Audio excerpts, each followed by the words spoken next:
서울의 심장부 유리와 강철로 이루어진 세안그룹 타워 40층은 공기마저 얼어붙은 듯 팽팽한 긴장감이 감돌았다. 강지우는 자신의 큐비클 파티션 너머로 들려오는 한 이사의 날카로운 목소리에 잠시 눈을 감았다. 그녀는 세안그룹 투자분석팀의 유능한 에이스였지만 그것이 반드시 축복만을 의미하지는 않았다. 그녀의 뛰어난 실적과 날카로운 분석력은 종종 그녀의 상사인 한 이사에게 불편한 가시 같은 존재였다. 한 이사는 능력이 아닌 아첨과 연줄로 그 자리에 오른 전형적인 인물이었다. 그는 자신의 무능함을 감추기 위해 부하 직원들, 특히 지우처럼 자신보다 뛰어난 여직원을 억압하는 것을 서슴지 않았다. 그의 압박은 업무적인 것을 넘어 사적인 영역까지 교묘하게 침범하고 있었다. 그는 종종 회식 자리에서 지우에게 유연한 사고를 가지라며 어깨를 두드리는 등 불필요한 신체 접촉을 시도했다. 지우는 그런 한 이사의 의도를 모를 리 없었지만 섣불리 반항할 수 없었다. 어머니의 병원비와 동생의 학자금을 생각하면 이 직장을 잃을 수 없었다. 그녀는 그저 묵묵히 자신의 업무를 완벽하게 처리하며 방어막을 칠 뿐이었다. 하지만 최근 들어 한 이사의 압박은 더욱 노골적이고 교활해졌다. 그는 지우가 자신의 은밀한 제안을 거절하자 그녀에 대한 악의적인 소문을 퍼뜨리기 시작했다. 강 대리, 아직도 혼자인가? 그렇게 일에만 매달리니 남자가 붙을 틈이 없지. 그러니 성격이 저렇게 뻣뻣한 거야. 그는 공개적인 장소에서 이런 말을 던지며 지우를 모욕했다. 소문은 꼬리에 꼬리를 물고 지우는 독선적이고 성격 파탄적인 워커홀릭으로 낙인 찍혔다. 이 모든 것이 다음 주에 있을 VIP 파티를 향한 한 이사의 포석임을 지우는 직감했다. 그 파티는 세안그룹의 미래가 걸린 중요한 투자자들이 총출동하는 자리였다. 한 이사는 그날 지우에게 파트너와 함께 참석하라는 사실상의 명령을 내렸다. 강 대리, 이번 파티는 분위기가 중요해. 파트너 꼭 데려와. 자네에 대한 오해도 좀 풀고 그래야지. 혹시 파트너가 없어서 그런 거라면 내가 능력 있는 사람으로 하나 붙여줄까? 그의 입가에 걸린 비열한 미소는 지우의 속을 뒤집어 놓았다. 이것은 명백한 함정이었다. 파트너를 데려가지 않으면 소문은 사실이 될 것이고 그렇다고 한 이사가 붙여준 사람과 함께 간다면 그것은 그의 소나기에 완전히 들어가는 것을 의미했다. 지우는 며칠 밤낮으로 고민했지만 뾰족한 수가 보이지 않았다. 그녀는 자신의 능력으로 이 자리까지 올라왔지만 이런 더러운 사내 정치와 성차별적인 압박 앞에서는 무력감을 느꼈다. 퇴근 후 지우는 텅 빈 아파트에 홀로 앉아 와인잔을 기울였다. 창밖으로 보이는 화려한 서울의 야경이 오늘따라 유난히 그녀를 비웃는 듯했다. 그녀는 이 절망적인 상황을 타개할 방법을 필사적으로 찾았다. 그러다 문득 며칠 전 인터넷에서 스쳐 지나갔던 기묘한 광고가 떠올랐다. 퍼펙트 파트너, 당신이 원하는 모든 순간을 위한 완벽한 동행. 그것은 최고급 배우 대행 혹은 남자친구 대행 서비스였다. 처음에는 말도 안 되는 생각이라며 고개를 저었지만 지금 그녀에게는 지푸라기라도 잡는 심정이 필요했다. 지우는 망설임 끝에 노트북을 열고 그 웹사이트를 검색했다. S클래스 파트너스 사이트는 놀라울 정도로 고급스럽고 비밀스러웠다. 철저한 신원 보장, 완벽한 역할 수행, 그리고 터무니없이 비싼 요금.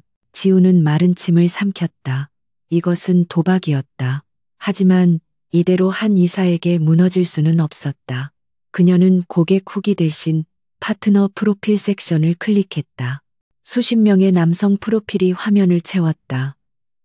변호사, 의사, 심지어 재벌 3세를 연기할 수 있다는 배우들까지. 그들의 프로필은 화려했지만 어딘가 인위적이고 부담스러웠다. 지우는 한의사 같은 속물들의 눈을 속이면서도 자신을 압도하지 않을 사람이 필요했다. 그녀의 시선이 한 프로필에 멎었다. 준, 이름은 그것뿐이었다. 사진은 흐릿한 측면 실루엣뿐이었지만 그에게서는 다른 프로필에서 느껴지는 과시적인 분위기가 없었다. 오히려 차분하고 지적인 아우라가 느껴졌다. 프로필 설명은 간단했다. 클래식 음악, 현대 미술, 그리고 고전 철학에 대한 깊은 이해, 다국어 능통, 조용한 카리스마. 묘하게도 지우는 이 설명에서 어떤 신뢰감을 느꼈다. 다른 이들이 자신의 외모나 재력을 과시할 때 그는 자신의 지적인 배경을 내세웠다. 한의사 같은 부류가 가장 질투하고 동시에 두려워하는 돈으로 살 수 없는 종류의 기품을 가진 사람처럼 보였다. 지우는 이것이 자신의 마지막 희망이라고 생각했다. 그녀는 손을 떨며 지훈의 프로필을 선택하고 예약하기 버튼을 눌렀다. 예약금은 그녀의 한 달 월급과 맞먹는 금액이었다. 결제 버튼을 누르는 순간 지우는 이것이 자신의 경력, 어쩌면 인생에서 가장 무모한 결정일지도 모른다고 생각했다. 하지만 동시에 알 수 없는 해방감이 밀려왔다. 적어도 그녀는 한 이사가 쳐놓은 덫에 순순히 걸어 들어가는 대신 자신만의 방식으로 반격을 준비하고 있었다. 강지우, 넌 할 수 있어. 이건 그냥 비즈니스일 뿐이야. 가장 비싼 비즈니스. 그녀는 스스로에게 다짐하며 다가올 VIP 파티의 폭풍 전야를 예감했다. 그녀는 준이라는 남자가 어떤 사람인지, 그리고 그가 정말로 자신을 이 위기에서 구해줄 동아줄이 될 수 있을지 전혀 알지 못했다. 그녀는 그저 그가 프로필 설명처럼 조용한 카리스마로 한 이사의 오만한 콧대를 꺾어주기만을 바랄 뿐이었다. 한편 서울의 또 다른 초고층 빌딩, 아우라 그룹의 펜트하우스 오피스에서 권희주는 막 끝난 화상회의에 지친 듯 넥타이를 풀었다. 그는 대한민국 경제를 움직이는 거대 제국 아우라의 숨겨진 회장이었다. 선대 회장이었던 아버지가 갑작스럽게 쓰러지신 후 그는 비밀리에 그룹을 이끌며 내부의 적들을 색출하고 있었다. 그의 책상 위에 놓인 태블릿에 알림이 울렸다.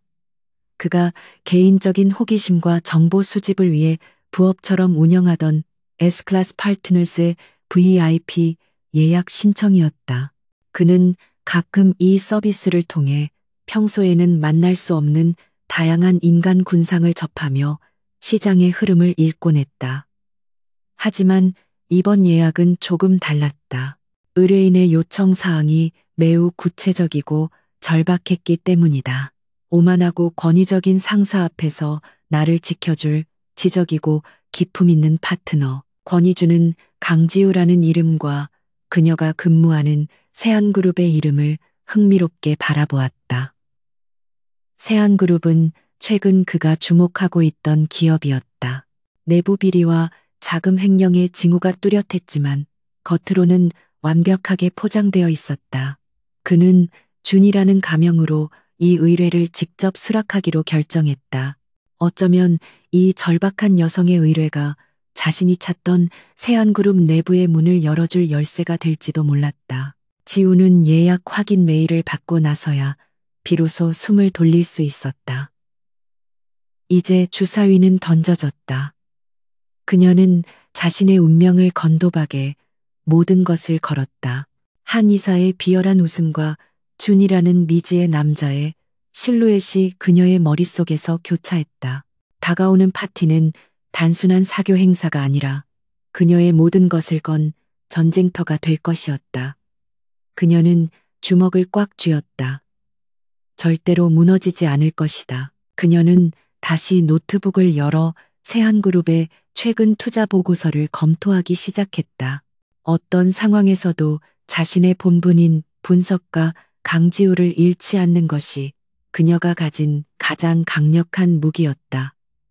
파티가 열리기까지 남은 시간은 사흘.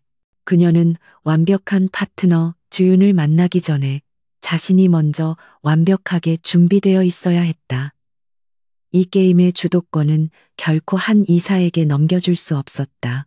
밤은 깊어갔지만 지우의 눈은 그 어느 때보다도 맑게 빛나고 있었다. 그녀는 몰랐다.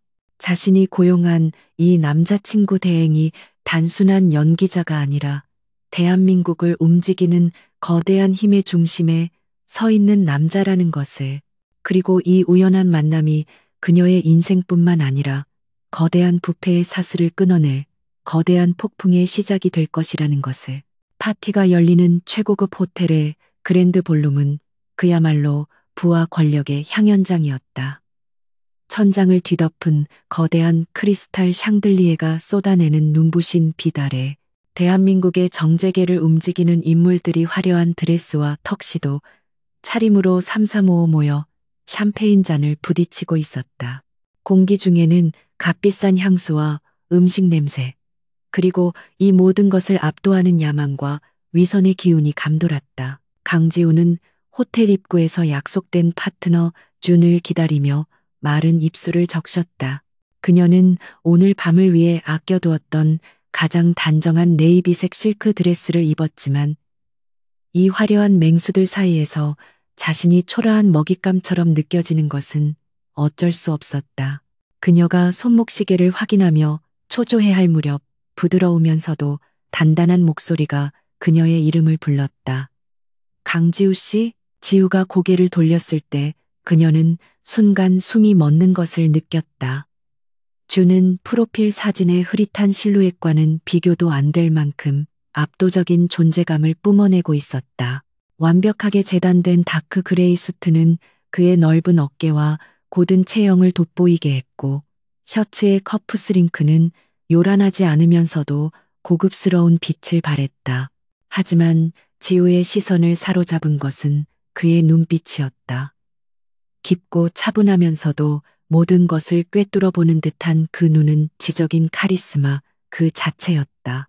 안녕하세요, 준입니다. 그가 손을 내밀며 옅은 미소를 지었다. 그의 목소리는 그녀의 불안감을 꿰뚫어 보기라도 한 듯 이상하게도 사람을 안심시키는 힘이 있었다. 지우는 황급히 그의 손을 맞잡았다. 그의 손은 따뜻하고 단단했다. 강지우입니다. 만나서 반가워요. 그리고 와주셔서 감사해요. 권희주는 자신을 올려다보는 여자의 눈에서 스쳐 지나가는 절박함과 강인함을 동시에 읽었다. 그녀는 분명 겁에 질려 있었지만 도망칠 생각은 없어 보였다. 오늘 밤은 제가 당신의 완벽한 파트너가 되어드리겠습니다. 계약이니까요. 그냥 저를 믿고 당당하게 즐기시면 됩니다. 그는 계약이라는 단어에 힘을 주며 그녀의 불안을 덜어주려 했다. 그는 자연스럽게 지우에게 팔짱을 끼도록 팔을 내밀었고, 지우는 잠시 망설이다가 그의 팔을 잡았다. 그의 단단한 팔 근육이 드레스 천을 통해 느껴졌다. 두 사람이 연회장으로 들어서는 순간 소란스럽던 장내에 미묘한 정적이 흘렀다. 사람들의 시선이 일제히 두 사람에게로 향했다. 특히 준, 즉 권희준에게 쏟아지는 시선에는 노골적인 호기심과 감탄이 섞여 있었다. 지우는 자신을 향해 쏟아지는 시선에 어깨를 움츠렸지만 이준은 전혀 개의치 않는다는 듯 그녀를 리드하며 연회장 중앙으로 걸어갔다. 그의 걸음걸이는 마치 이곳이 자신의 집 앞마당이라도 되는 듯 당당하고 여유로웠다. 그는 지우를 데리고 샴페인 타워로 가서 웨이터에게 가볍게 눈짓하며 잔을 받아들었다. 그 모든 동작이 물 흐르듯 자연스러웠다. 긴장 풀어요, 지우 씨. 당신은 오늘 밤 이 파티에서 가장 빛나는 분입니다. 그리고 저는 그 빛을 지키러 온 기사고요. 이준이 낮은 목소리로 농담을 건넸다. 그 말에 지우는 자신도 모르게 피식 웃음을 터뜨렸다. 긴장이 아주 조금 풀리는 듯했다. 기사란요. 계약직 기사인가요? 지우도 농담으로 받아쳤다. 시간제로 일하는 기사죠. 하지만 실력은 최고 수준을 보장합니다. 두 사람이 가벼운 대화를 나누며 웃고 있을 때 그들 주위로 사람들이 모여들기 시작했다. 이준의 범상치 않은 분위기와 외모는 이 사교장에서 가장 강력한 무기였다. 몇몇 중견기업의 대표들이 그에게 다가와 명함을 건네며 인사를 청했다. 실례지만 어느 그룹 소속이신지 여쭤봐도 되겠습니까? 처음 뵙는 얼굴인데 기품이 남다르십니다. 이주는 미소를 잃지 않으며 그저 작은 투자 자문사를 운영하고 있습니다. 오늘 이 자리는 제 파트너이신 강지우 대리님 덕분에 참석하게 되었습니다. 라고 능숙하게 대처했다. 그는 자신을 내세우는 대신 지우를 자연스럽게 대화의 중심에 세웠다. 그는 지우가 최근 분석했던 해외 시장 동향에 대해 슬쩍 화두를 던졌고, 지우는 자신도 모르게 자신의 전문 지식을 유창하게 설명하기 시작했다. 사람들은 지우의 날카로운 분석과 식견에 감탄했다. 그들은 지우가 그저 아름다운 파트너를 대동한 한 이사의 부하 직원이 아니라 그 자체로 빛나는 전문가임을 깨닫기 시작했다. 지우는 자신이 이렇게 많은 사람들의 주목을 받으며 자신의 의견을 당당하게 말할 수 있다는 사실에 스스로 놀랐다. 이 모든 것이 옆에 있는 이 남자, 준이 만들어준 무대였다.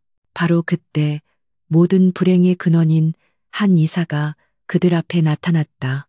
그의 얼굴은 억지 미소로 일그러져 있었지만 눈은 지우와 이준을 향한 노골적인 경멸과 분노로 불타고 있었다.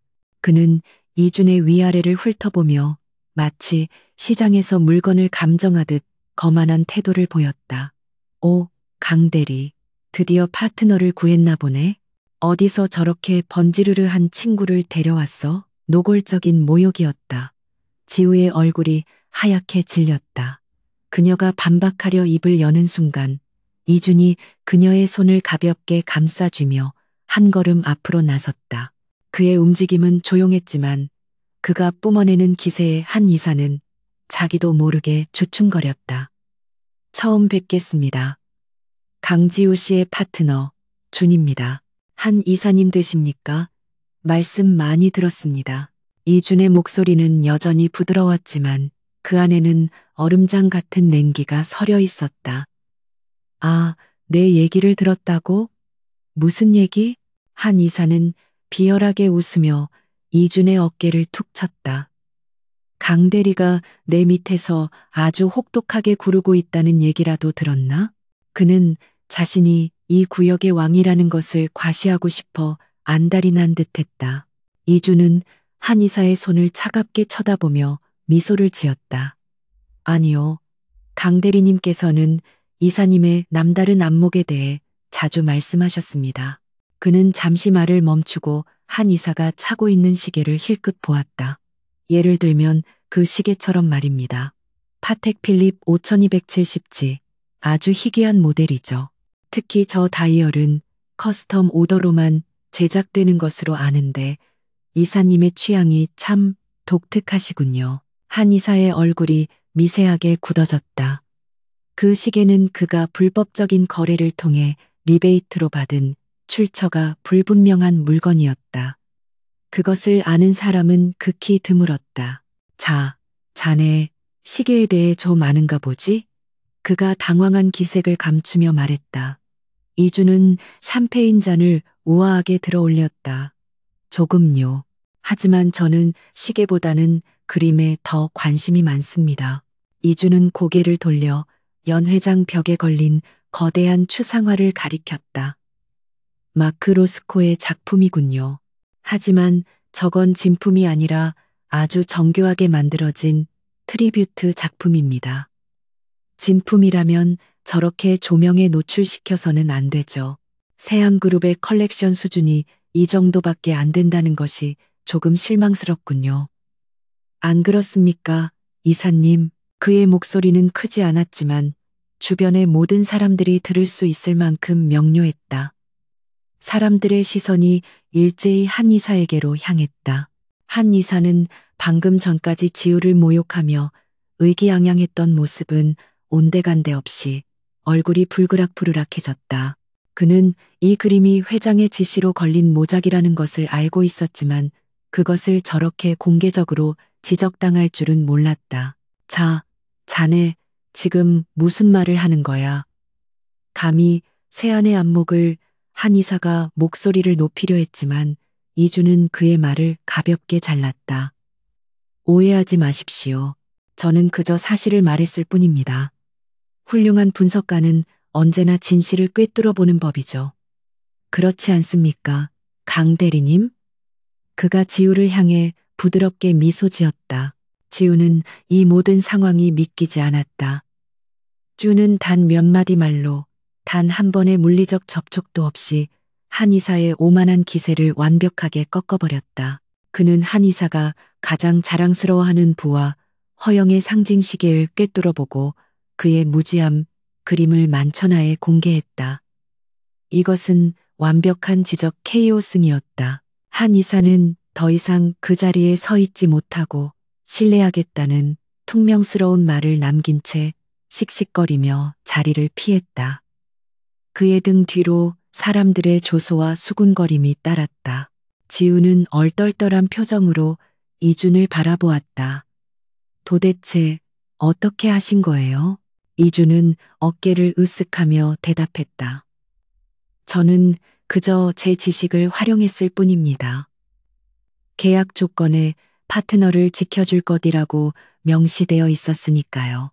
그는 지우에게 새로운 샴페인 잔을 건네며 윙크했다. 자, 이제 진짜 파티를 즐겨볼까요? 아직 이사님의 분노를 잠재우려면 갈 길이 멉니다. 지우는 그가 건넨 잔을 받으며 웃음을 터뜨렸다. 처음으로 진심에서 우러나온 웃음이었다. 그녀는 이 남자가 단지 비싼 돈을 받고 연기하는 대행 배우가 아닐지도 모른다는 생각을 처음으로 하게 되었다. 그의 지식, 그의 여유, 그리고 그가 뿜어내는 알 수 없는 권위는 평범한 사람이 가질 수 있는 것이 아니었다. 그녀는 혼란스러웠지만 동시에 짜릿한 해방감을 느꼈다. 오늘 밤 이 남자가 자신의 곁에 있다는 사실이 그 어느 때보다 든든했다. 다음 날 강지우는 익숙한 알람 소리에도 불구하고 침대에서 쉽게 일어나지 못했다. 어젯밤의 일은 마치 화려하지만 비현실적인 꿈처럼 느껴졌다. 한 이사의 일그러진 얼굴이 떠올랐다가 이내 자신을 보호하듯 막아섰던 준의 단단한 등이 그 위를 덮었다. 그녀는 안도감과 동시에 더 큰 혼란에 휩싸였다. 준이라는 남자의 연기는 완벽했다. 아니, 그것은 연기라고 하기에는 너무나도 자연스럽고 압도적이었다. 그는 어떻게 파텍 필립의 희귀 모델을 한눈에 알아보고 마크로스코의 진품 여부를 그렇게 확신에 차서 말할 수 있었을까? 재계 거물들 앞에서도 조금의 위축됨 없이 오히려 그들을 압도하는 듯한 여유와 카리스마는 단순한 대행 서비스 교육으로 얻어질 수 있는 것이 아니었다. 지우는 S클래스 팔더스가 아무리 프리미엄 서비스라지만 어젯밤 준이 보여준 것은 그 범주를 아득히 뛰어넘는 수준이라고 생각했다. 그는 우월한 척 연기한 것이 아니었다. 그는 그냥 우월한 사람이었다. 지우는 불안한 마음에 다시 그 웹사이트에 접속해 보았다. 하지만 준이의 프로필은 상담 중이라는 메시지와 함께 비활성화되어 있었다. 어젯밤의 그 남자에 대한 정보는 이름석자 외에는 아무것도 없었다. 이 알 수 없는 미스터리가 그녀의 의심을 더욱 부채질했다.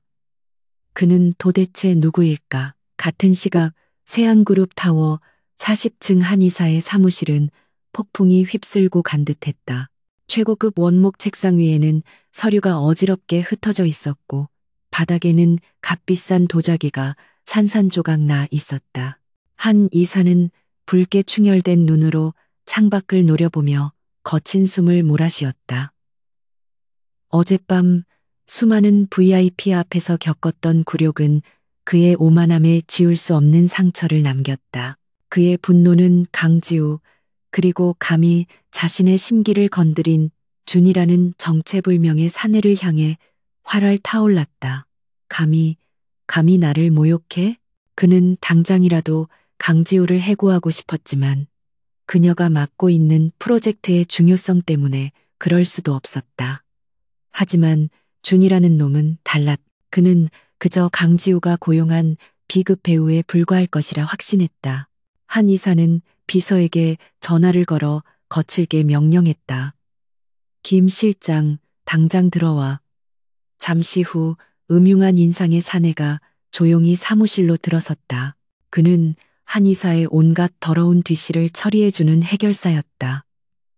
어젯밤 강지우가 데려온 놈, 준이라는 놈, 그놈 뒤를 캐 뼛속까지 샅샅이 뒤져서 그놈이 누군지, 뭘 하는 놈인지 전부 알아내. 강지우가 고용한 제비새끼라는 증거만 찾아내면 돼. 밟아 죽여버릴 테니까. 한 이사는 준이 사기꾼이나 강지우의 정부 정도일 것이라 지레짐작했다. 그를 폭로하고 강지우의 명예를 바닥까지 끌어내릴 생각에 그의 입가에 다시 비열한 미소가 번졌다. 그는 자신이 지금 대한민국에서 가장 위험한 존재의 꼬리를 밟으려 하고 있다는 사실을 까맣게 모르고 있었다. 한편 아우라 그룹의 펜트하우스 오피스에서 권희주는 막 보고를 마친 김 비서에게서 서류를 건네받았다. 김 비서는 그의 오랜 충복이자 아우라 그룹의 모든 비밀 정보망을 총괄하는 인물이었다. 회장님, 예상대로 한 이사가 움직이기 시작했습니다. 사람을 붙여 준의 뒷조사를 지시했습니다. 권희주는 무심한 표정으로 보고서를 넘겼다. 예상했던 바야. 그 정도 굴욕을 당하고도 가만히 있다면 그가 아니지. 김 비서의 보고는 어젯밤 파티에서 얻은 정보와 정확히 일치했다. 한 이사는 권희준이 오랫동안 추적해온 세안그룹 내부 횡령 및 비자금 조성의 핵심 인물이었다. 그의 아버지가 쓰러지기 직전까지 의심했던 그 거대한 부패의 고리였다. 권희준은 강지우라는 의뢰가 이토록 절묘한 기회가 될 줄은 몰랐다. 그는 본래 세안그룹의 비리를 파헤치기 위해 다른 경로를 모색 중이었으나 이제 강지우라는 예상치 못한 변수가 그에게 완벽한 위장막을 제공해 주었다. 김 비서, 한 이사가 준에 대해 무엇을 찾게 될지 정해줘야겠군. 이미 준비해 두었습니다. 김 비서가 태블릿을 조작했다. 싱가포르에 본사를 둔 소규모 투자 자문사의 프리랜서 컨설턴트. 뛰어난 안목을 가졌지만 베일에 쌓인 인물. 한 이사가 파고들수록 그럴듯하지만 절대 아우라 그룹과는 연결되지 않는 가짜 신분입니다. 그가 고용한 정보원은 결국 아무것도 찾지 못하고 혼란에 빠질 겁니다. 권희주는 만족스러운 듯 고개를 끄덕였다. 잘했어. 하지만 문제는 강지우 대리야. 그는 잠시 생각에 잠겼다. 한 이사의 분노는 준을 향하는 동시에 그를 데려온 강지우에게로 향할 것이다. 공개적으로 망신을 당한 한 이사는 분명 강지우를 직장에서 매장시키려 들 것이다. 그리고 그녀는 그 부패의 고리를 파헤치는데 중요한 열쇠가 될 수도 있는 인물이었다. 그녀가 위험해지겠군. 한 이사는 자신의 치부를 덮기 위해서라면 무슨 짓이든 할 테니까. 권희주는 자신이 시작한 이 계약을 이대로 끝낼 수 없다고 판단했다. 이것은 더 이상 단순한 대행 서비스가 아니었다. 그것은 거대한 악의 중심부로 들어가는 입구였고 강지우는 본의 아니게 그 폭풍의 눈 한가운데 서게 되었다. 권희주는 자신의 개인 휴대폰을 들었다. 준의 번호였다. 그는 강지우에게 문자 메시지를 보냈다. 어젯밤은 즐거웠습니다. 저의 연기가 만족스러우셨기를 바랍니다. 하지만 한 이사가 이대로 물러설 것 같지 않습니다. 당신의 안전을 위해 그리고 계약의 완벽한 마무리를 위해 이 관계를 당분간 연장하는 것이 어떻겠습니까? 준. 문자 메시지를 받은 지우의 손이 가늘게 떨렸다. 그의 메시지는 정확히 그녀가 우려하던 바를 짚고 있었다. 동시에 그것은 경고이자 기묘한 제안이었다. 그녀는 이 남자를 의심하고 있었지만 동시에 한 이사의 보복이 두려운 것도 사실이었다. 준의 제안은 마치 악마의 속삭임처럼 달콤하면서도 위험하게 느껴졌다. 그녀는 자신이 이해할 수 없는 거대한 게임에 더 깊이 발을 들이고 있다는 것을 직감했다. 하지만 그녀에게 다른 선택지가 있었던가. 한의사의 덫에 걸려 무너지는 것보다는 차라리 이 정체불명의 남자 준의 손을 잡는 것이 나았다. 적어도 그는 어젯밤 자신을 확실하게 지켜주었다. 지우는 심호흡을 한 뒤 답장을 보냈다. 알겠습니다. 조건은 그대로인가요? 권희주는 답장을 보고 옅은 미소를 지었다. 물고기가 미끼를 물었다. 아니, 어쩌면 자신이 더 깊은 심연으로 끌려 들어가는 것일지도 몰랐다. 물론입니다. 완벽한 비즈니스 파트너로서 준. 그는 창밖의 서울 전경을 내려다보며 세한그룹이라는 거대한 성을 무너뜨릴 다음 수를 그리기 시작했다. 강지우는 그 계획의 가장 중요한 변수이자 어쩌면 유일한 아군이었다. 한의사의 분노는 준에 대한 뒷조사가 아무런 성과 없이 끝나자 극에 달했다. 그가 고용한 해결사 김 실장은 싱가포르의 페이퍼 컴퍼니처럼 존재하는 투자 자문사 외에는 아무것도 찾아내지 못했다. 준의 신원은 완벽하게 위장되어 있었고 오히려 너무 깨끗해서 더 의심스러웠지만 당장 잡아낼 꼬투리가 없었다. 한의사는 이 모든 것이 강지우가 자신을 엿먹이기 위해 정교하게 꾸민 짓이라고 단정했다. 그의 뒤틀린 분노는 이제 준이라는 정체불명의 놈이 아니라 자신의 통제하에 있는 강지우에게로 고스란히 향했다. 그는 공개적인 자리에서 강지우를 짓밟아 그녀의 유능함과 자존심을 한꺼번에 무너뜨릴 계획을 세웠다. 그는 강지우를 자신의 사무실로 호출했. 강대리, 자네의 능력을 보여줄 기회를 주지. 그의 목소리는 뱀처럼 차가웠다. 한 이사가 그녀에게 맡긴 것은 테라바이오라는 신생 바이오 기업에 대한 투자 적격성 분석 보고서였다. 표면적으로는 세한그룹의 차세대 먹거리를 발굴하는 중요한 프로젝트였지만 지우는 즉각적으로 이것이 함정임을 직감했다. 테라바이오는 업계에서 고평가와 사기 논란이 동시에 불거지는 가장 민감하고 위험한 매물이었다. 일주일 주지. 이 사회가 주목하고 있는 거냐. 강 대리의 날카로운 분석력을 기대하겠네. 한 이사는 날카로운이라는 단어에 조롱을 담아 강조했다. 일주일이라는 시간은 이 정도 규모의 기업을 실사하고 분석하기에는 터무니없이 부족했다. 게다가 그가 건넨 내부 자료는 의도적으로 핵심 데이터가 누락되거나 교묘하게 왜곡된 수치들로 채워져 있었다. 지우는 자료를 받아들고 사무실로 돌아왔다. 이것은 명백한 사보타주였다. 한 이사는 그녀가 이 함정에 빠져 잘못된 분석 보고서를 내놓기를 기다리고 있었다. 그렇게 되면 그는 모든 책임을 지우에게 떠넘기고 그녀를 무능하고 독선적인 직원으로 몰아 업계에서 완전히 매장시킬 작정이었다. 지우는 키보드 위에서 손을 떨었다. 그녀는 며칠 밤낮으로 데이터와 씨름했다. 잠은 사치였다. 그녀의 뛰어난 분석력은 자료 곳곳에서 위험 신호를 감지했지만 왜곡된 데이터의 근원을 찾아내기에는 시간이 절대적으로 부족했다. 숫자들이 그녀를 비웃는 듯 흩어졌다가 다시 뭉치기를 반복했다. 그녀는 커피와 에너지 드링크로 버티며 모니터 앞을 떠나지 않았다. 한편 권희주는 김 비서를 통해 세한그룹의 모든 동향을 실시간으로 보고받고 있었다. 한 이사가 강지우 대리에게 테라바이오 건을 맡겼습니다. 마감 시한은 일주일입니다. 그가 제공한 내부 자료는 저희가 파악한 실제 데이터와 최소 30% 이상 차이가 나는 조작된 자료입니다. 권희준의 눈이 차갑게 빛났다. 올 것이 왔군. 한 이사가 드디어 덫을 놓았어. 강지우가 이 덫을 피하지 못하면 그녀는 그대로 끝장이야. 그는 한 이사가 테라바이오의 뒤를 봐주며 거액의 리베이트를 챙기고 있다는 사실을 이미 알고 있었다.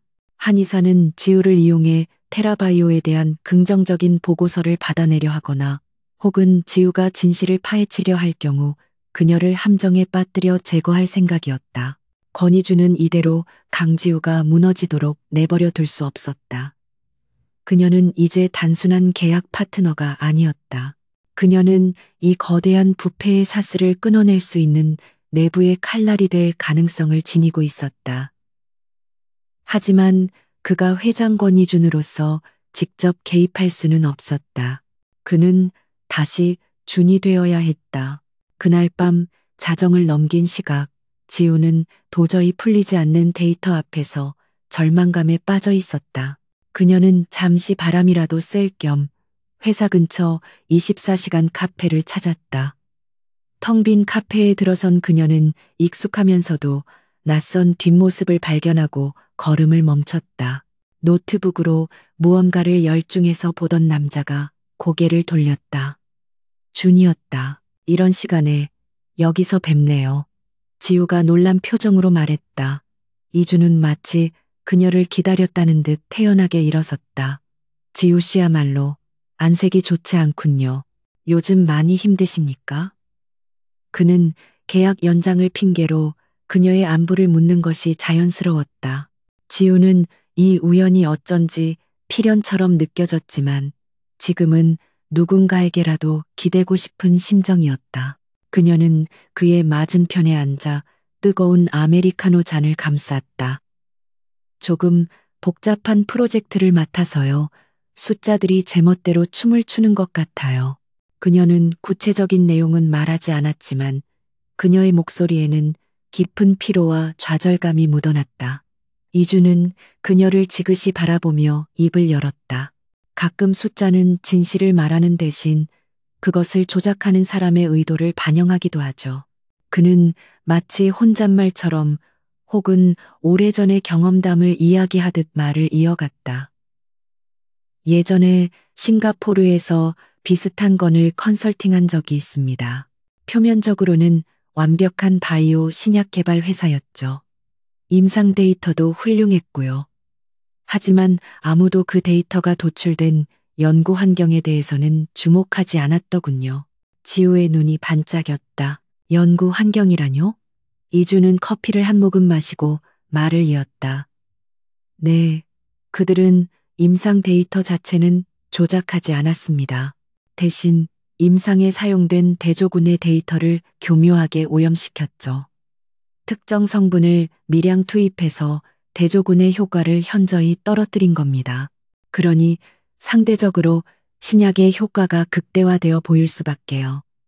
아주 고전적이지만 데이터만 보는 분석가들은 쉽게 속아 넘어가는 수법입니다. 지우의 머릿속에서 무언가 쿵하고 내려앉는 듯한 충격이 일었다. 그녀는 지금껏 테라바이오가 제출한 신약, TB, 100의 임상 데이터가 진짜라고 가정하고 분석을 진행했다.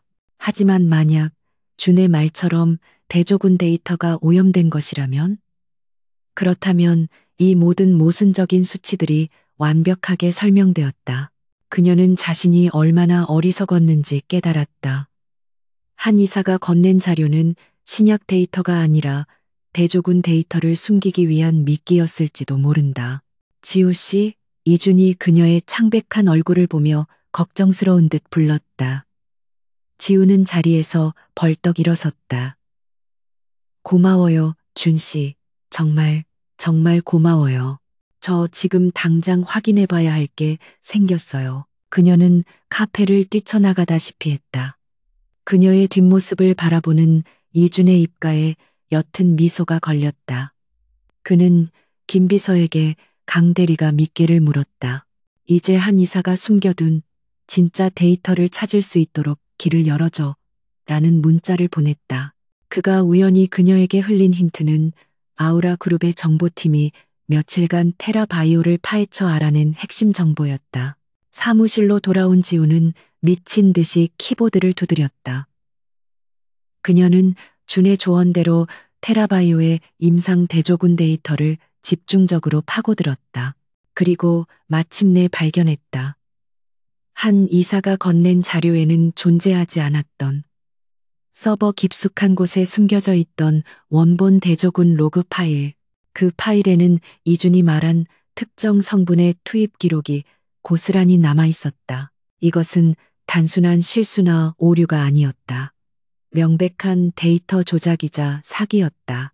한 이사는 이 사실을 알면서도 혹은 스스로가 이 조작에 가담하면서까지 투자를 밀어붙이려 했던 것이다. 그리고 자신을 그 방패막이로 삼으려 했다. 지우의 온몸에 소름이 돋았다. 분노와 함께 알 수 없는 공포가 밀려왔다. 그녀는 이제 한의사가 파놓은 함정을 피할 방법을 찾았을 뿐만 아니라 한의사의 목을 겨눌 수 있는 치명적인 무기를 손에 넣었다. 하지만 동시에 그녀는 깨달았다. 준이라는 남자가 결코 평범한 대행 배우가 아니라는 것을. 그의 우연한 조언은 너무나도 정확했고 너무나도 시기적절했다. 그는 도대체 어디까지 알고 있는 것일까?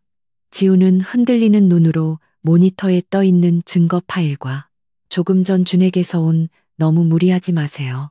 제이라는 문자 메시지를 번갈아 바라보았다. 강지우는 차가운 모니터 불빛에 의지해 밤을 꼬박 새웠다.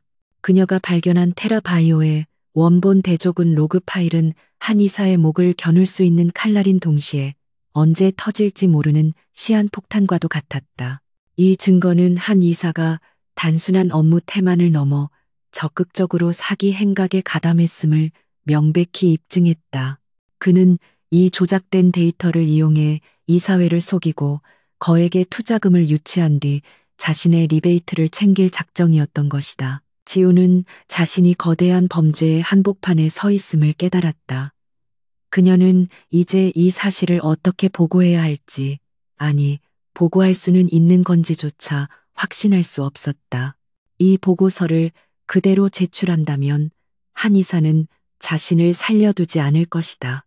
그는 세안그룹 내부에 깊이 뿌리 박힌 인물이었고 그의 비호 세력이 어디까지 뻗어 있는지 짐작조차 할 수 없었다.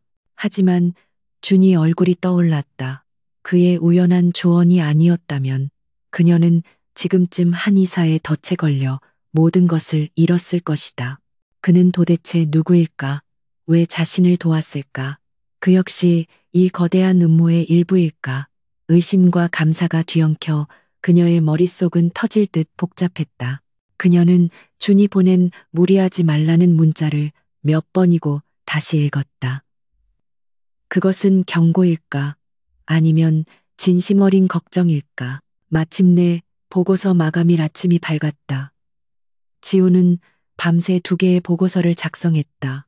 하나는 한 이사의 의도대로 조작된 데이터에 기반한 긍정적인 보고서, 그리고 다른 하나는 그녀가 발견한 원본 로그 파일을 첨부한 테라바이오의 사기 행각을 폭로하는 진실이 담긴 보고서였다.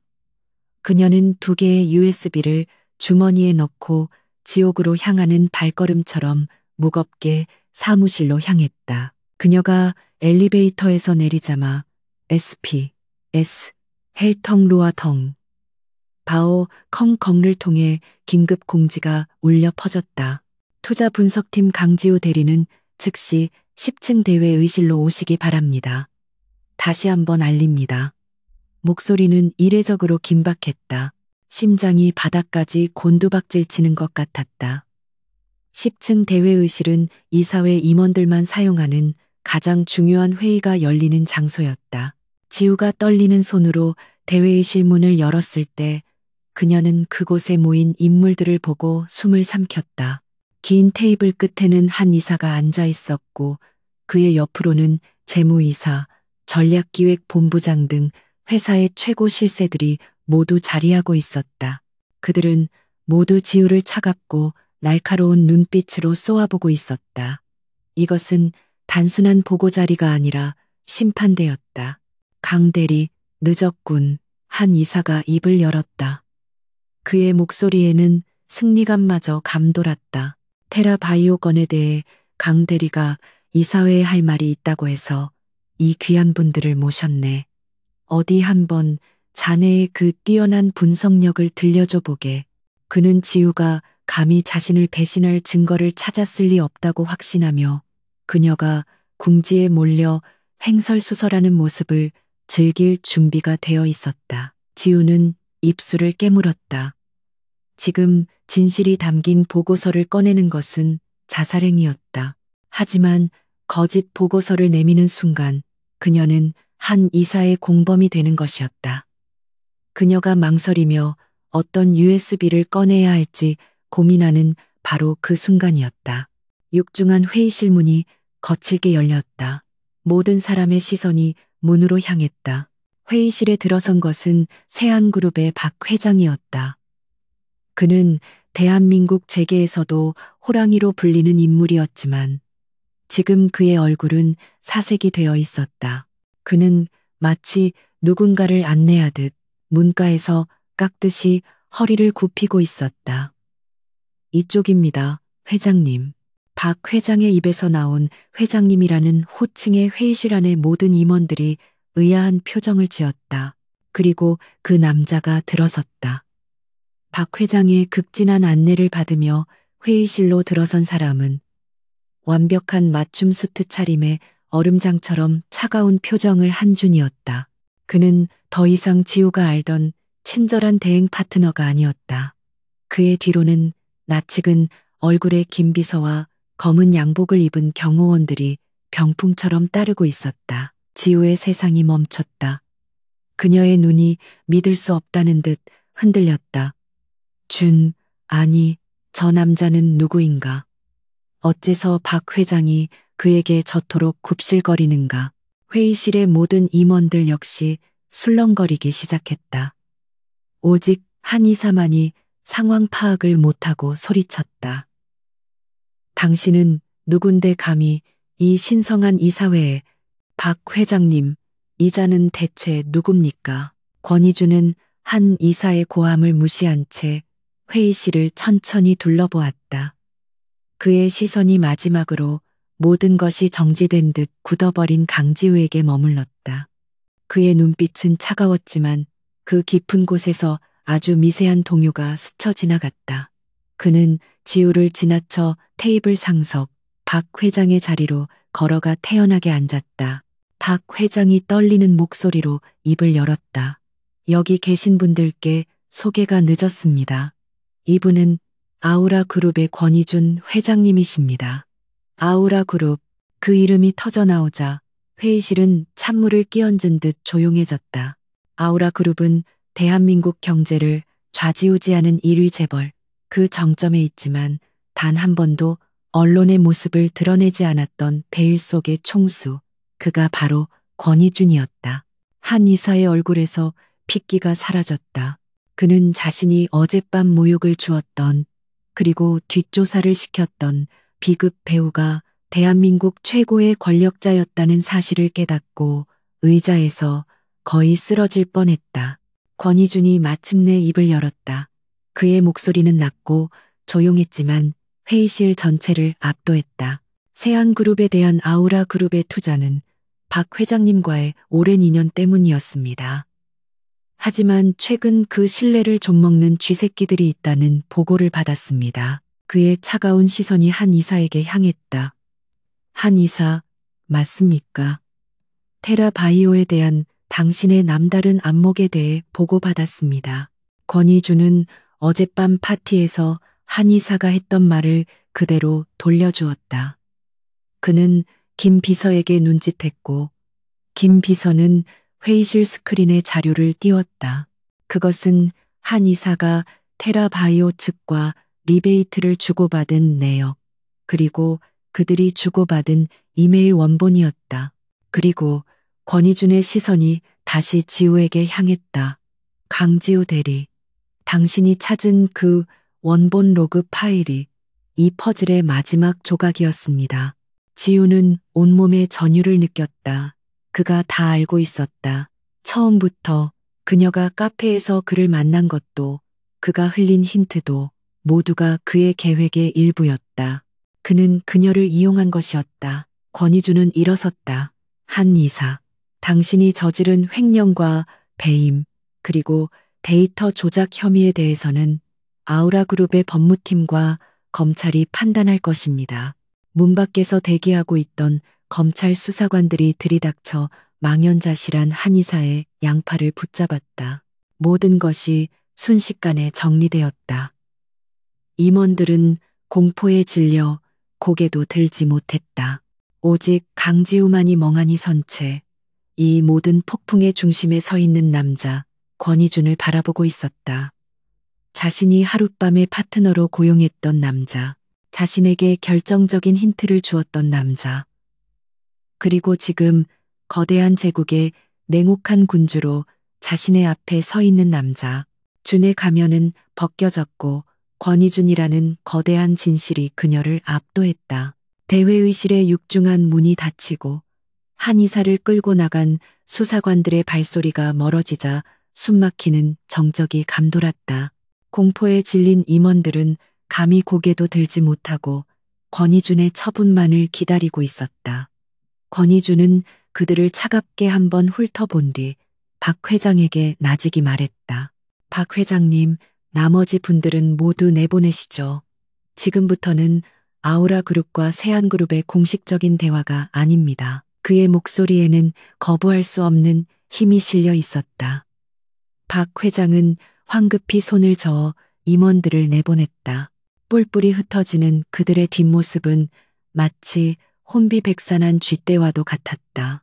순식간에 거대한 회의실에는 권희준과 그의 비서, 그리고 얼음처럼 굳어버린 강지우, 단 세 사람만이 남았다. 지우는 자신이 이 자리에 남겨진 이유를 알 수 없었지만 도망칠 수도 없었다. 권희준은 넥타이를 살짝 풀며 지우에게 다가왔다. 방금 전까지 대한민국 재계인류의 냉혹한 총수였던 그의 모습은 온데간데 없이 그녀가 알던 준의 모습이 희미하게 겹쳐 보였다. 하지만 그의 눈은 여전히 차가웠다. 많이 놀랐습니까, 강지우 씨? 그의 목소리는 낮고 차분했지만 지우의 귀에는 천둥처럼 울렸다. 지우는 떨리는 주먹을 꽉 쥐었다. 분노, 배신감, 혼란, 그리고 알 수 없는 공포가 그녀의 온몸을 휩쓸었다. 그녀는 고개를 들어 그의 눈을 똑바로 마주 보았다. 날 이용하신 건가요? 그녀의 목소리는 분노로 가늘게 떨리고 있었다. 처음부터 전부 내 절박함을 알고 접근해서 이 모든 각본을 짠 건가요? 당신의 그 거창한 청소를 위해서 나를 미끼로 쓴 거냐고요. 그녀의 절규 어린 외침에도 권희준의 표정에는 변화가 없었다. 그는 그녀의 반응을 예상했다는 듯 담담하게 대답했다.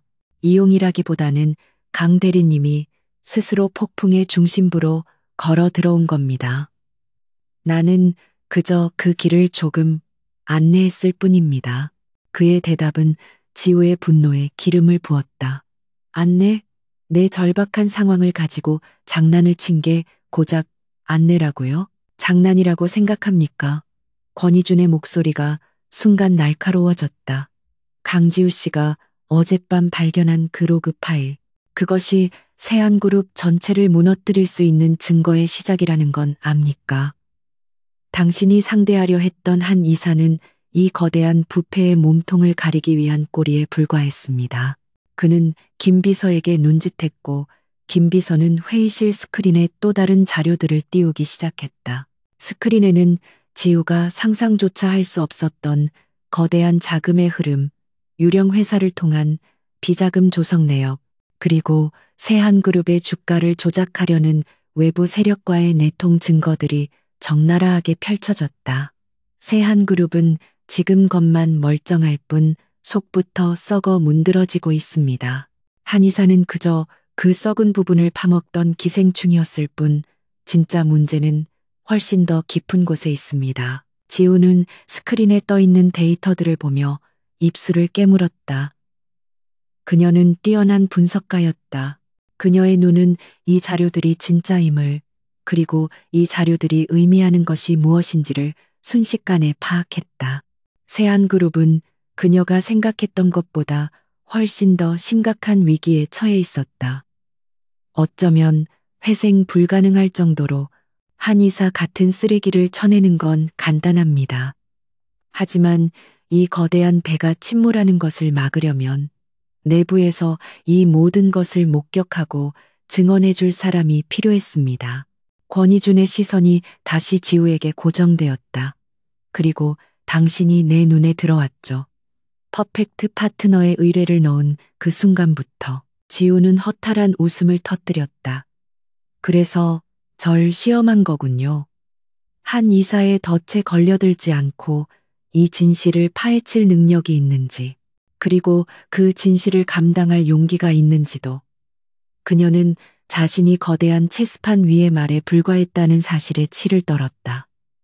내가 만약 당신의 기대에 미치지 못했다면, 한 이사에게 굴복해서 가짜 보고서를 냈다면 나도 그와 함께 버려졌겠죠. 그랬을지도 모르죠. 권희주는 냉정하게 대답했다. 하지만 당신은 그러지 않았습니다. 당신은 내 힌트를 놓치지 않았고 결국 진실을 찾아냈습니다. 당신의 그 능력과 고집이 바로 내가 찾던 것이었습니다. 그는 한 걸음 더 다가와 지우와 눈을 맞췄다. 그의 눈에는 더 이상 차가운 조소가 아니라 무거운 진심이 담겨 있었다. 강지우 씨, 이건 더 이상 당신의 복수나 나의 청소 문제가 아닙니다. 세한그룹의 수만 명 직원들과 그들에게 투자한 수십만 명의 주주들이 걸린 문제입니다. 이 부패의 고리를 지금 끊어내지 않으면 모두가 공멸하게 됩니다. 그는 지우에게 손을 내밀었다. 그것은 준의 따뜻한 손이 아니라 권희준의 무겁고 책임감 있는 손이었다. 나는 이 거대한 배의 선장이 될 생각은 없습니다. 하지만 이 배를 침몰시키려는 쥐새끼들을 잡아야겠습니다. 그러려면 내부 항해도를 완벽하게 꿰뚫고 있는 당신의 도움이 필요합니다. 당신이 한 이사의 함정을 파헤치며 모은 모든 자료, 당신의 그 날카로운 분석력, 그리고 당신의 용기가 필요합니다. 지우는 그의 내밀어진 손과 스크린에 떠있는 처참한 데이터들을 번갈아 보았다. 배신감은 여전히 그녀의 가슴을 후벼 팠다. 이 남자는 자신을 완벽하게 속였다. 하지만 그가 말하는 진실 역시 그녀가 외면할 수 없는 것이었다. 그녀는 단순한 직원이 아니었다. 그녀는 숫자에 목숨을 거는 금융 분석가였다. 그리고 저 숫자들은 지금 비명을 지르고 있었다. 그녀는 권희준의 손을 잡는 대신 주머니에서 USB 하나를 꺼내 테이블 위로 밀었다. 그녀가 밤새 준비했던 진실이 담긴 보고서였다. 제가 뭘 하면 되죠? 그녀의 목소리는 더 이상 떨리지 않았다. 분노와 배신감은 사라지지 않았지만 그것을 넘어선 더 큰 무언가가 그녀를 움직이게 했다. 그것은 전문가로서의 자존심이자 정의를 향한 마지막 양심이었다. 권희준의 입가에 처음으로 옅은 진짜 미소가 떠올랐다. 그는 그녀가 자신의 손을 잡는 대신 USB를 내밀 것이라는 것을 알고 있었다. 우선 이 보고서의 내용을 완벽하게 보강해야 합니다. 한의사 뒤에 숨어있는 진짜 몸통이 누구인지 당신의 분석으로 찾아내야 합니다. 지우는 고개를 끄덕였다. 그녀의 눈은 다시 그녀가 알던 냉철하고 예리한 분석가의 눈으로 돌아와 있었다. 그 몸통, 아마 한 이사가 아니라 재무이사 쪽일 겁니다.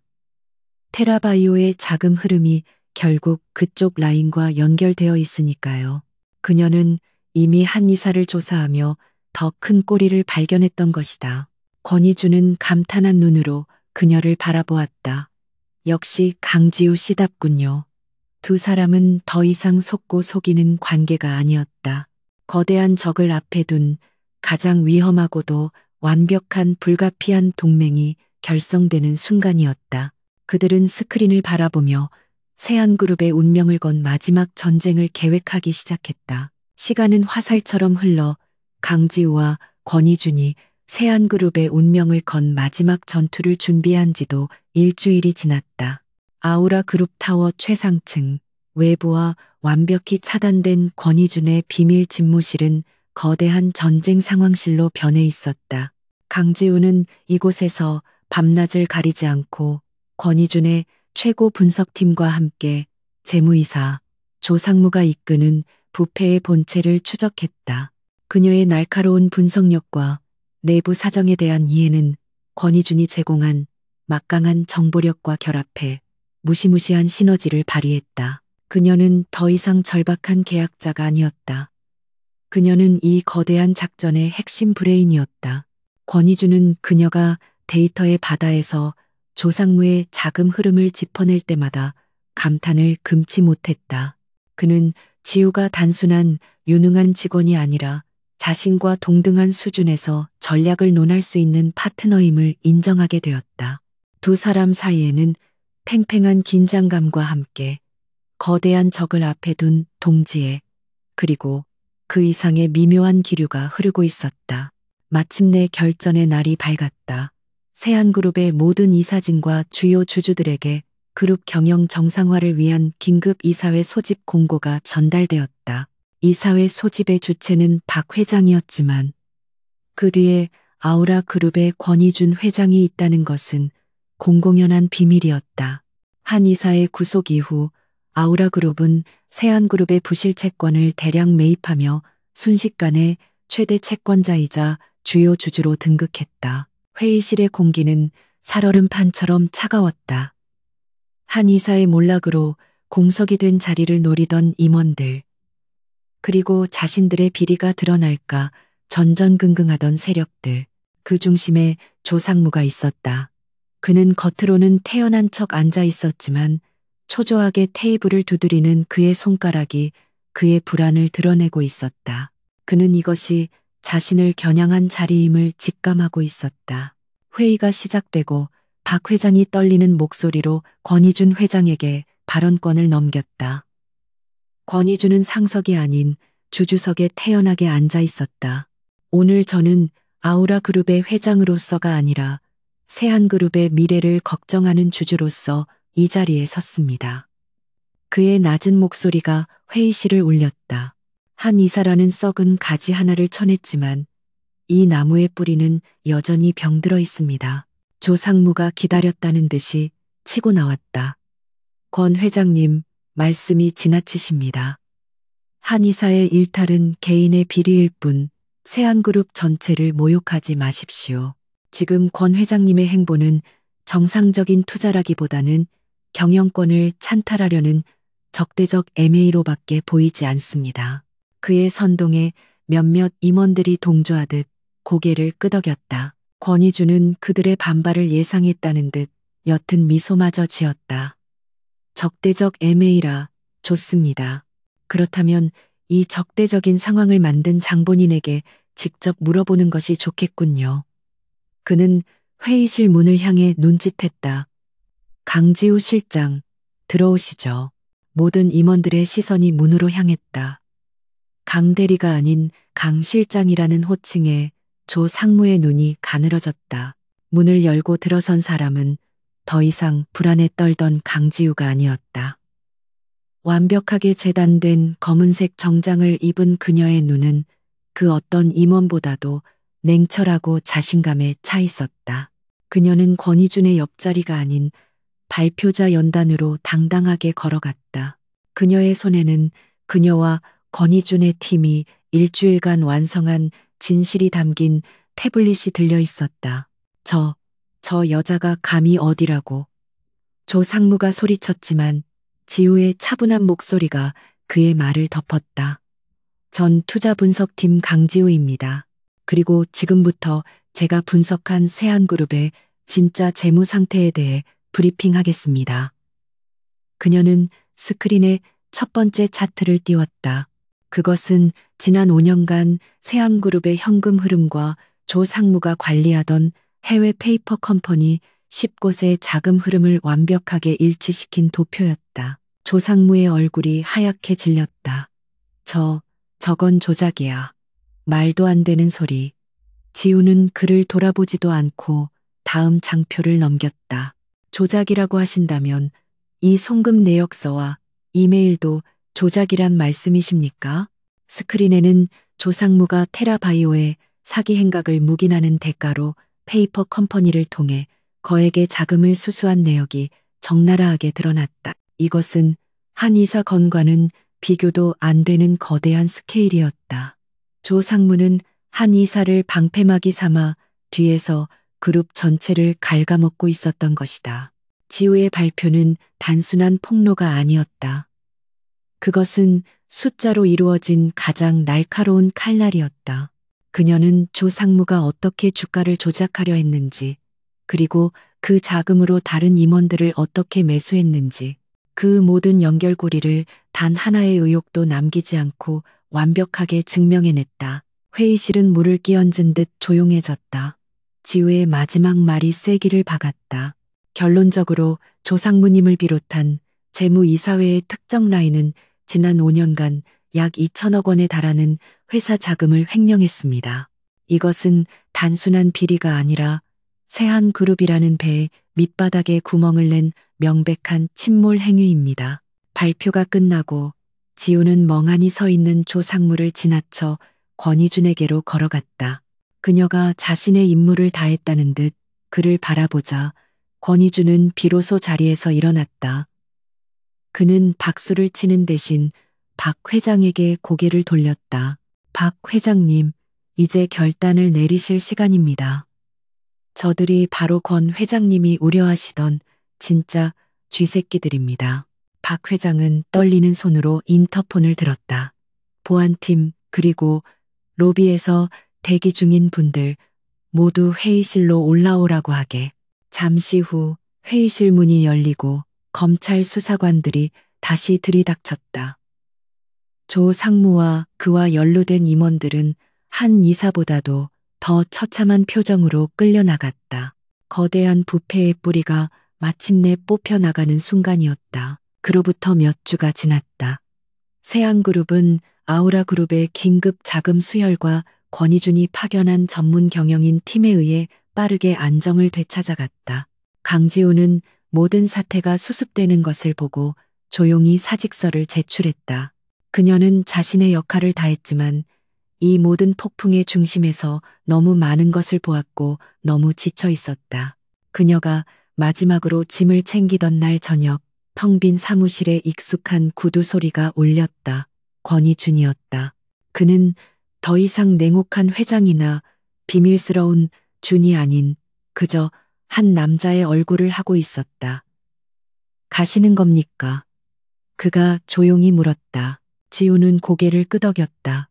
제 역할은 끝났으니까요. 한 이사도 조 상무도 사라졌고 회사는 안정을 되찾았으니 전 이만 떠나야죠. 그녀의 목소리는 담담했다. 이용당한 건 기분 나빴지만 그래도 덕분에 진짜 범인들을 잡을 수 있었네요. 그걸로 됐어요. 권희준은 그녀에게 한 걸음 다가왔다. 세한그룹의 감사실장직을 제안하러 왔습니다. 아니, 원한다면 아우라그룹의 전략기획팀장 자리라도. 지우는 쓴웃음을 지었다. 그건가요? 위험한 임무를 완수한 데 대한 보상. 전 당신의 부하가 될 생각 없어요. 알고 있습니다. 권희준이 그녀의 말을 잘랐다. 그의 눈은 그 어느 때보다 진지했다. 그래서 이건 권희준 회장으로서 하는 제안이 아닙니다. 그는 품에서 작은 계약서 봉투를 꺼냈다. 지우가 의아한 표정으로 그것을 바라보자 그가 말을 이었다. 당신과의 첫 번째 계약은 거짓말로 시작됐죠. 그 점에 대해서는 평생 사과하겠습니다. 하지만 그 거짓말 속에서 나는 진짜를 봤습니다. 그는 봉투를 그녀의 책상 위에 올려놓았다. 이건 두 번째 계약서입니다. 직위나 연봉은 당신이 직접 쓰면 됩니다. 하지만 조건이 하나 있습니다. 지우가 그를 바라보자 그가 조심스럽게 입을 열었다. 더 이상 준이나 권희준 회장으로서가 아니라 그냥 권희준이라는 남자로서 당신의 파트너가 되고 싶습니다. 계약직이 아닌 종신계약으로. 지우는 놀란 눈으로 그를 바라보았다. 대한민국 최고의 남자가 지금 자신에게 고백하고 있었다. 당신은 날 속였어요. 그녀가 낮은 목소리로 말했다. 압니다. 그리고 당신은 날카롭고 고집세고 절대 내 뜻대로 움직여주지 않겠죠. 그가 미소를 지었다. 그렇기 때문에 내가 당신을 원하는 겁니다. 내 곁에서 나와 함께 이 거대한 세상을 상대해줄 진짜 파트너가 필요합니다. 지우는 그가 내민 계약서를 바라보았다. 그리고는 천천히 고개를 들어 그를 마주 보았다. 그녀의 입가에 절박함이나 두려움이 아닌 처음으로 진정으로 행복하고 자신감 넘치는 미소가 떠올랐다. 계약서 조항부터 꼼꼼히 검토해 봐야겠네요. 불공정 조항이 있으면 각오하셔야 할 거예요. 회장님, 권희주는 그녀의 대답에 안도와 기쁨이 뒤섞인 웃음을 터뜨렸다. 그들의 진짜 이야기는 화려한 파티장의 거짓 만남이 아니라 모든 진실이 밝혀진 이 텅 빈 사무실에서 비로소 시작되고 있었다.